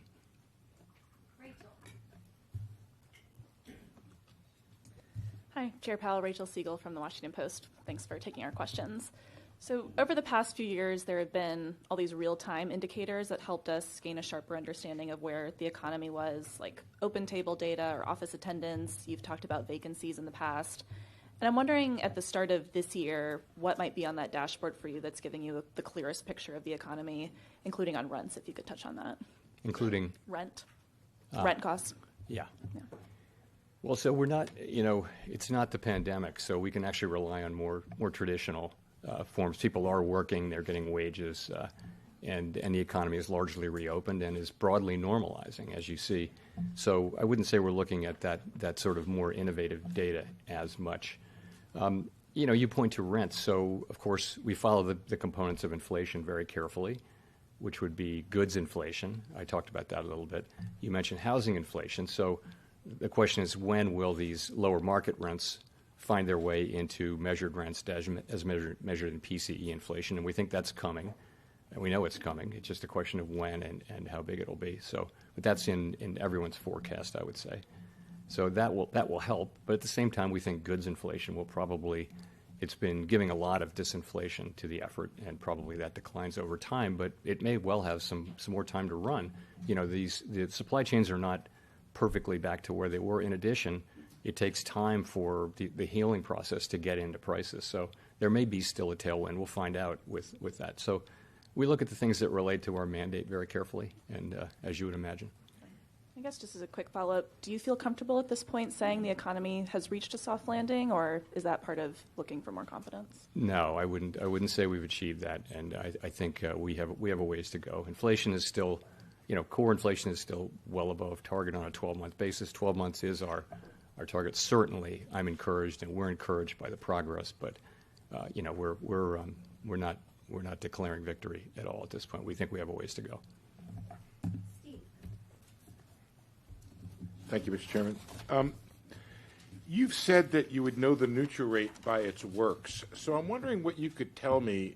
How do you believe the neutral rate is working? We're telling you right now that growth is stronger. In other words, how much is the economy really being restrained right now by the current funds rate? And how much restraint does it really need additionally if inflation is still coming down? So I think you do see in the interest-sensitive parts of the economy, you do see, for example, housing. You see the effects. You do. Your second question, though, really, I think, is important, and that is a lot of this has come through, a lot of the disinflationary process has come through the healing of supply chains and also of the labor market. So you've seen that other set of factors is really different from other cycles and has brought that working with tighter policy, which has enabled the supply side to recover, I think that mixture has been behind what has enabled this. So no, we really do think that we're having an effect broadly across the economy. I would point to the interest-sensitive parts of the economy as well as spending generally. But it's a joint story. It's a complicated story. But how much restraint are you بەپرسیارەکان تەواو بێ کۆنفرانسەکە دەست پێکەن شکاری بکەین. So I think it's of course that it's not something you can identify with any precision. But a standard approach would be to take the nominal rate, 5.3%, let's say, and subtract sort of a forward measure of inflation. If you do that, and there are many, many ways to calculate that neutral rate, but that's one I like to do. And you're going to get to something that is materially above mainstream estimates of neutrality, of the neutral rate. You will. But at the same time, you look at the economy and you say, this is an economy that grew 3.1% last year. And you say, what does that tell you about the neutral rate? What's happening, though, is the supply side has been recovering in the middle of this. So that won't go on forever. So a lot of the growth we're seeing it isn't just a tug of war between interest rates and demand. You're getting, more activity because of labor market healing and supply chains healing. So I think the question is when that peters out, I think the restriction will show up probably more sharply. Thank you. Sorry. Thanks for taking the question, Mr. Chairman. You mentioned earlier we're not seeking a weaker labor market. I think you said. Can you talk a little bit more about that? Do you think the labor market now is back to quote unquote normal, and that we can achieve the inflation target without wage gains coming back down to what they were pre-pandemic? Even with today's ECI levels, they were still above those pre-pandemic levels. I think the labor market by many measures is at or nearing normal, but not totally back to normal. And you pointed to one or more of them. So I think, job openings are not quite back to where they were. Wage increases rather are not quite back to where they would need to be in the longer run. I would look at it this way, though. The economy is broadly normalizing, and so is the labor market. And that process will probably take some time. So wage setting is something that happens. It's probably will take a couple of years to get all the way back, and that's okay. That's okay. But we do see. You saw today's ECI reading. The evidence is that that wage increases are still at a healthy level, very healthy level, but they're gradually moving back to levels that would be more associated, given assumptions about productivity, are more typically associated with 2% inflation. It's an ongoing process, a healthy one, and I think we're moving in the right direction. So that process can continue without a weakening of the labor market, basically, you're saying? Well, I think the labor market is, I don't know if it's rebalancing. Clearly, there was a fairly severe imbalance between demand for workers and supply at the beginning of the pandemic. So we lost several million workers at the beginning of the pandemic from people dropping out of the labor force. And then when the economy reopened, you remember 2021, you had a severe labor shortage, and it was everywhere. Panic on the part of businesses, couldn't find people.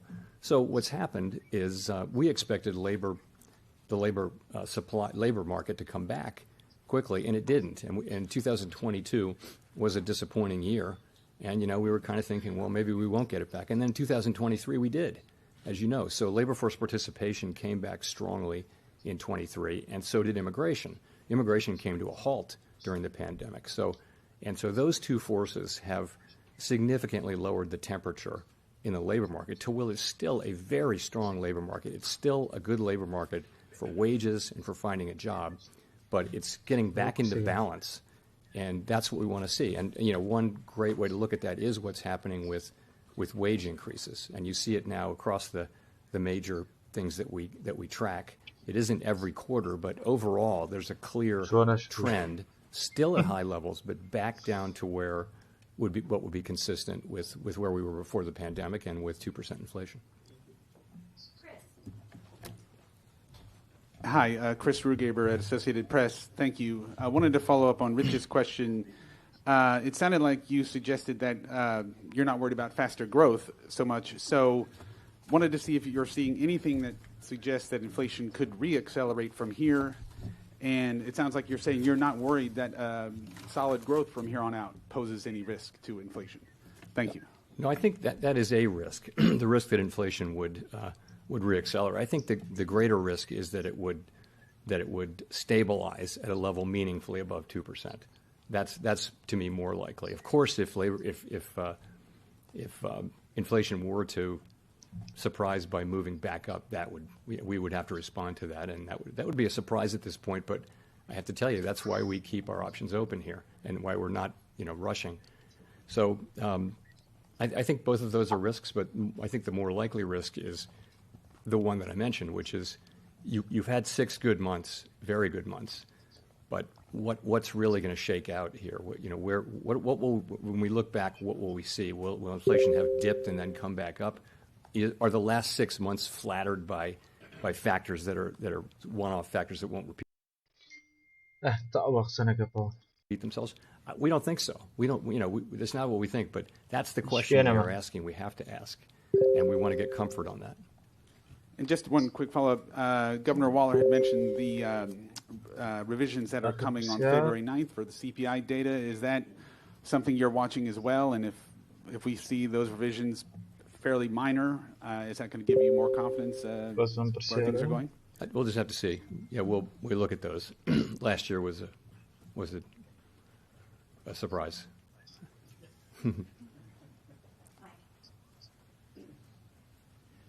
Michael McKee, Bloomberg Radio and Television.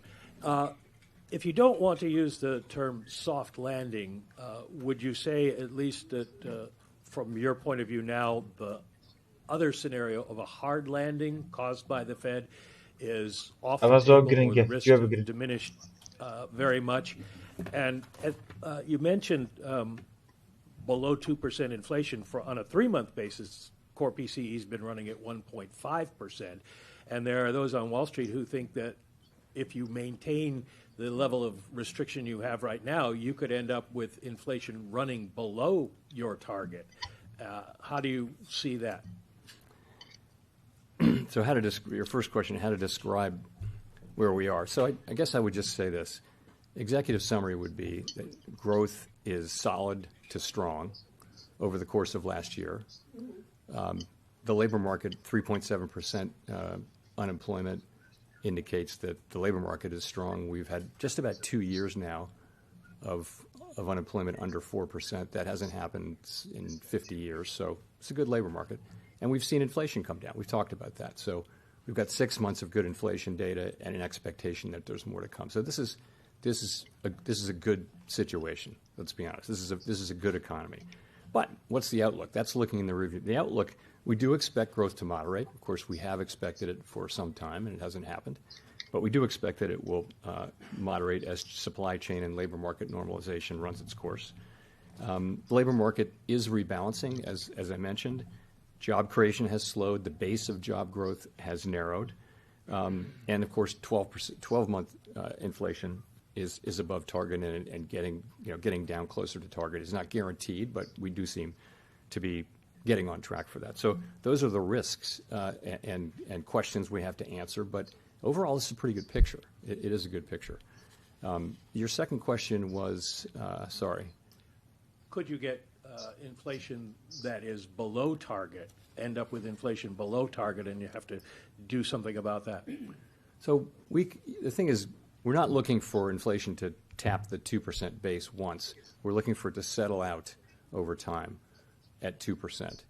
And the same thing is true. If we have a month or two of lower, and we have that now, of inflation that's annualized at a lower level, that wouldn't be good. We're not looking to have inflation anchor below 2%. We're looking to have it anchor at 2%. So if we do face those circumstances, then we'll have to deal with that. I think as of now, the question we want to take advantage of this situation and finish the job on inflation while keeping the labor market strong. Edward Lawrence from Fox Business. Thank you, Mr. Chairman, for taking this. So as I've heard from some district Fed presidents, is it, in your view, a little premature to think that rate cuts are right around the corner? And then when we do see that first rate cut, should we interpret that as the beginning of a rate cut cycle, or is it a one-off? So I'll point to that language on your first question. We included that language in the statement to signal clearly that with strong growth, strong labor market, inflation coming down, the committee intends to move carefully as we consider when to begin to dial back the restrictive stance that we have in place. So if you take that to the current context, we're going to be data dependent. We're going to be looking at this meeting by meeting. Based on the meeting today, I would tell you that I don't think it's likely that the committee will reach a level of confidence by the time of the March meeting to identify March as the time to do that. But that's to be seen. So I wouldn't call, when you ask me about in the near term, I'm hearing that as March. I would say I don't think it's probably not the most likely case, or what we would call. تا باز لە پاڵ بین وی گرنگە باسی کرد.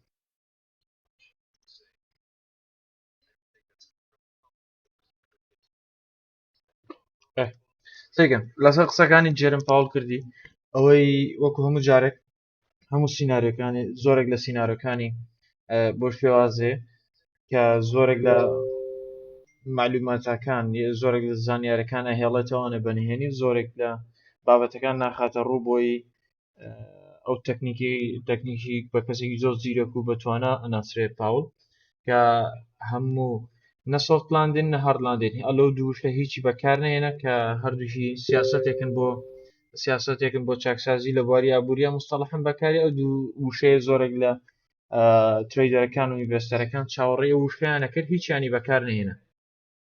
ئەوە یەک باسی کارتی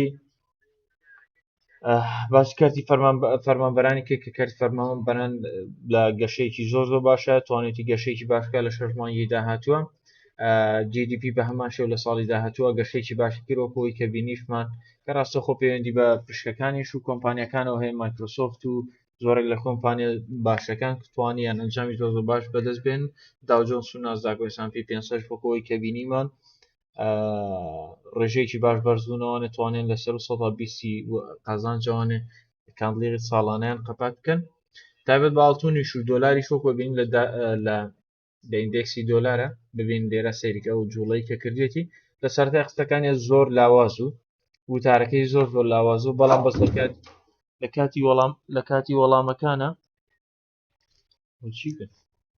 بەڵام وەڵامەکانی بۆ هەندێک پرسیاری هەبوو لەسەر وەڵامەکانی کە باسی ئەوەی کرد کە سۆفت لاندن هارد لاندن ئەوەی کە زۆرێک لە ڕۆژنامەنووسەکان پرسیاریان لێ کرد وەڵامێکی وازحی نایەوانە زۆرێک لە وەڵامەکانی بەڕێکردنیە کرد ئەوەی کە زۆرێک ئەمانویست بزانین ئایا لە جەلسەی داهاتووە ئینترست ڕێیت دابەزێنە یان نە یا پلانیان هەیە دایبەزێنە لە کۆبنەوەکەی FOMC باسییان کردو نەخێر هیچی ڕوون نەکردوانە بەڵام بەس باسیەوەی کە ئینفلیشن CPI ئامانجیان هەر ئەوەیە بڕواتەوانێ دوو ئێستا کە دوو بۆ 2.9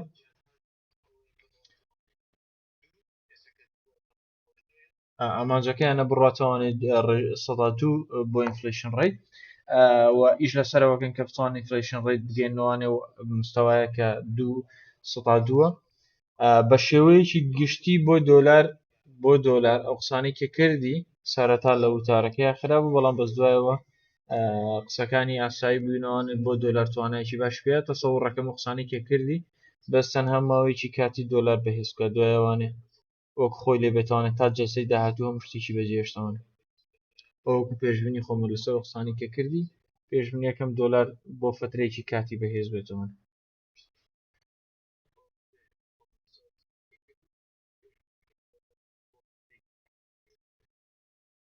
و USD JPY بەرز بێوانە ببێن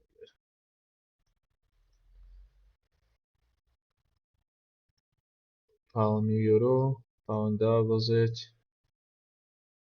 یۆرۆ دابەزێت یۆرۆ شوێنەوان هەیە بە پێشی کاری لە خواری 1.084 بۆ دوای دەرفەتەکانی فرۆشتنا بۆ تارگێتی 1.76.2 و شکاری یۆرۆی بۆ درێژخایەنە دەیلیە پاوەنیش بە هەمان شێوە لە ناو نۆترەی زۆنێکە چاوەڕێی برێکاوتی سەپۆرت یان ڕزیستەکەین هیچیانی نەکردو هێشتا ئاڵتوونیش پێشبینیدا سەیک 32 هاتەوە 32 ئەو قسانی کە لە کۆتاییە لە پرسیارەکانە کردی بەهێز بوون بۆ دۆلار ئەکید بەرامبەر بە دۆلار ئێستا ئاڵتوون دابەزینێک کات و دۆلار بەرزبوون تۆمارەکات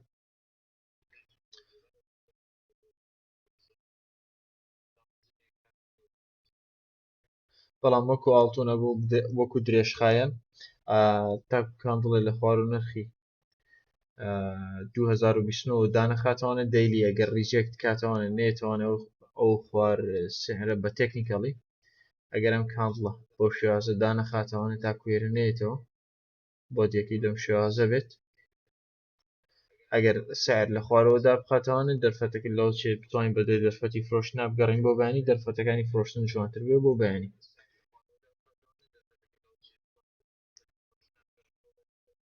بەیانیشی کاری چارت برێکداونەکەین بۆ گۆڵد بەڵام بەسۆکۆی کە ئێستا هیچ ئۆردەرێکتان نەبێ باشترین کات ئێستا بیر لە هیچ ئۆردەرێ مەکەنەوە تاکو بەیانی تۆزێک بازار مستەقرە بێتەوە چێتۆ سایکڵی خۆی کاریگەری هەواڵەکانی لەسەر نامێن چه پرسیاری هەیە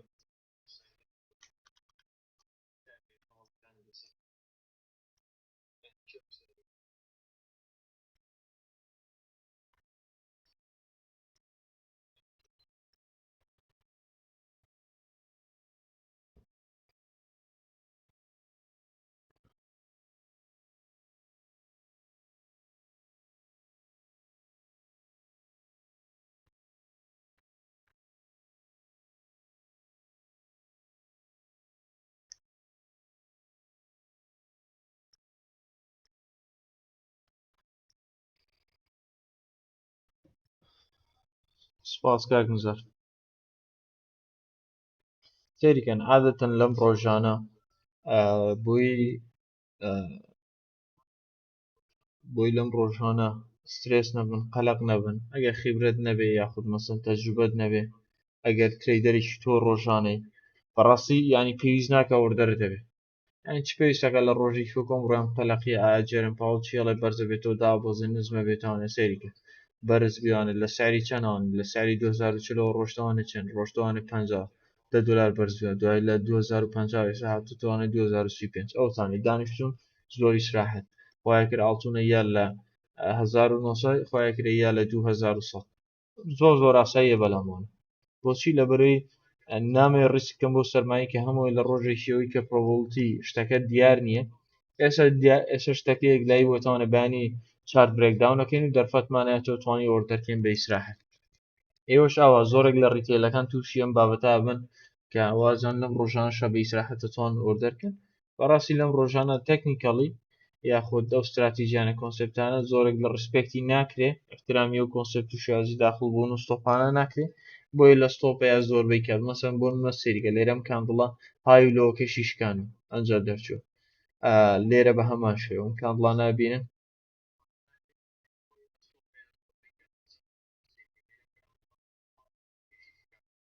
شیکاری گۆڵدم کرد ئێستا تۆزە لەم پێشکاک شیکاری گۆڵدم کرد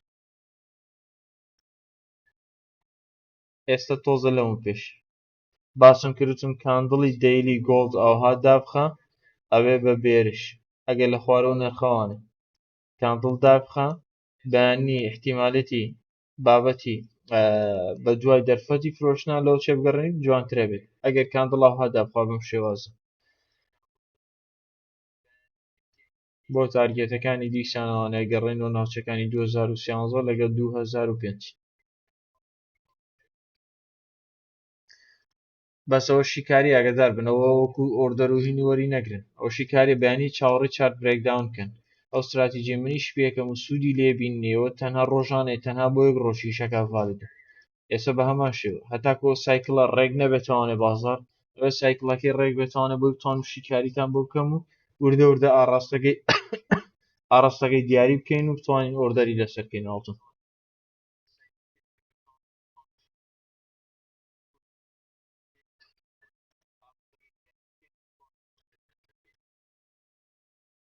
سێگەن تایبەت بە چەناڵەکەش ڕۆژانەمە شیکاریتان بۆ بکەم هەر تێبینیە شتێکە بێت لەسەر بازاڕەکە وەکو فێرکاری ڤۆیستان بۆ نێرم ڤیدیۆتان بۆ دانم لەو ڤیدیۆکان کە پۆستێکم هەموو ڕۆژێ وانەیەکمان هەیە ئەم وانەیە وەکوی بینن لێرە شتێکە یەکێکە لەو استراتیژیانە سکیڵانی کە تۆ پێویستە لێرە باسیەکەین لێرە باسیەکەم باشە بۆتان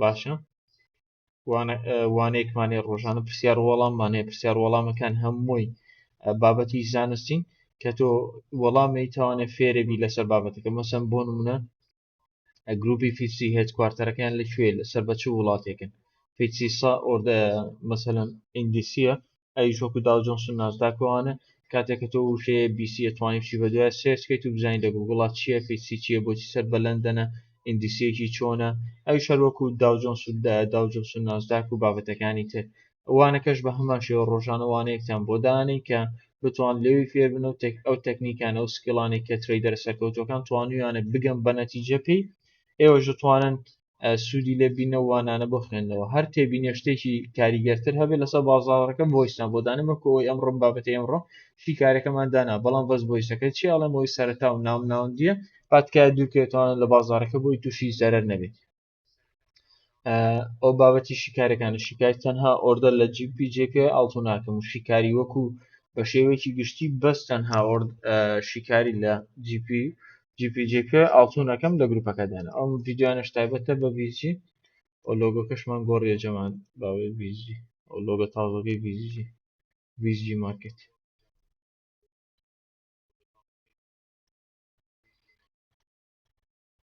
کۆمنتیش هەمیشە کراوەتەوانێ بۆی بتوان سوود پرسیارکەم هەر پرسیارە وەڵام پرسیارێکتان پێویست بێت زانیارێکتان پێویست بێت هەمیشە کراوەیە ئەتوانن هەموو کاتێک پرسیارکەن و کۆمنت کراوەتوانن لەگۆ چەناڵەکانی تر هەمیشە کۆمنتیان داخراوە کەس ناتوانێت قسان لەگەڵا بکەن بەڵام وەزلای من کراوە ئەدمینەکان و خۆشم هەمیشە بەردەستین بۆی بتوانین هاوکاریتان کەین و لە زەرر بە دوور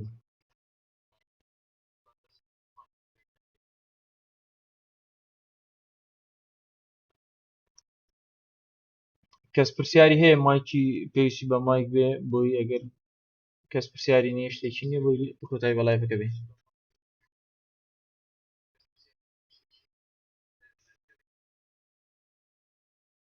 multiple guest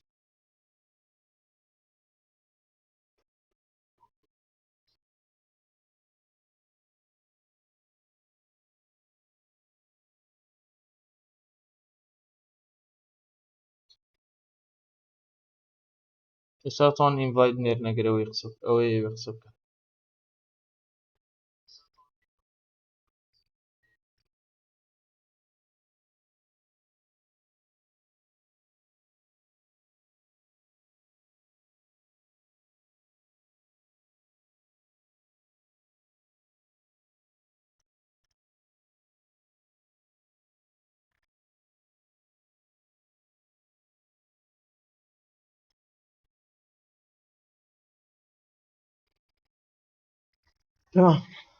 کەس ئەوزەم کەس پرسیار نییە لەسەر بابەتەکە تکایە هیچ ئۆردەرتان نەبێت تاکو بەیانی پێش کرانەی بازار لەندەن شیکاریتان بۆکەم بەی شێوێ ئێستا لەم کاتەیە باش نییە ئۆردەرکەنەوە بەرەو کۆتایی بازار ڕۆین دوایەوە تۆزێککە بازاری سدنیەکرێتەوە یابان نەکرێتەوە کە ڤۆلێمی کەمە حەسب پلان و استراتیژی خۆ دەگە پلان و استراتیژی نییە ئێستا دەستکە بۆی کە پلان و استراتیژیت هەبێ چاوەڕی بەیانێکن سایکل باش بێتەوەە بەیانی بە هەمان شێوە شیکاریمانە بێت و دەرفەت یا ئۆردەرەکەین و ئۆردەرەکانتان لەگەڵا شەیرەکەمەوە هیوادارمە لە خێرا بن شەوتان شەد